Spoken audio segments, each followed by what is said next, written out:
আমরা বলা তো কোন দোকানে যেই দোকানে ইসরায়েলি পণ্য রাখবো আমরা সেই দোকানে কেনাকাটা করবো না।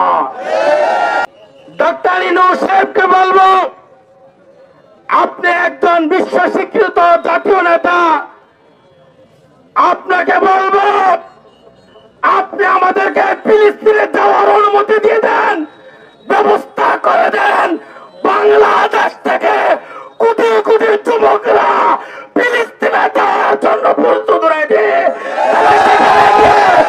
জিহাদ করবে, জিহাদ করবে।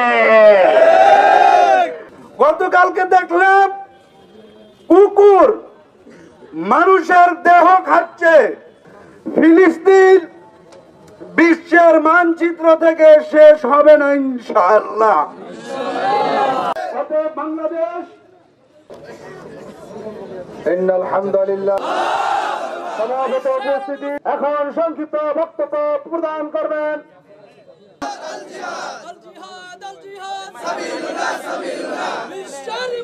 আমাদের ছাত্র আন্দোলনের আবু জাফর, তুমি তো সামনে আসো। শুরু করেছেন এই জীবন যাপন শুরু করতে গিয়ে আল মুসলিমুনা কারাজুলিন ওয়াহিদ ইশতাকা আইনুহু ইশতাকা কুল্লু ইশতাকা রাস।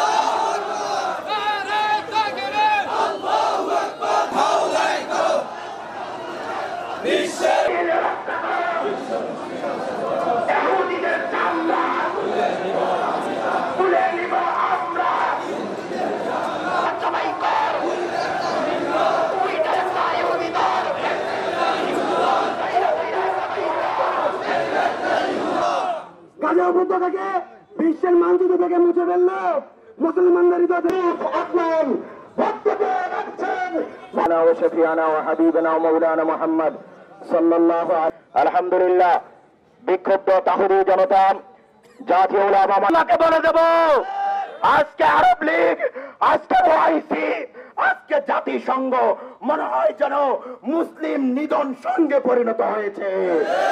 যতদিন তাকে হায়াত, যতদিন তাকে দোকানে আছে ওই দোকানে আমরা কেনাকাটা করবো না। আজকে ওআইসি নিয়ে 57 মুসলিম দেশ যদি এক হয়ে যাইতো, ইসরায়েলের নাম নিশান শক্তি আছে, আমাদের শক্তি পরিমাণ আমরা আল্লাহ আমাদের শক্তি শুরু রহমাতুল্লাহ আলাইহি উনি একবার ডাক দিলেন মুসলমানদেরকে ধ্বংস করে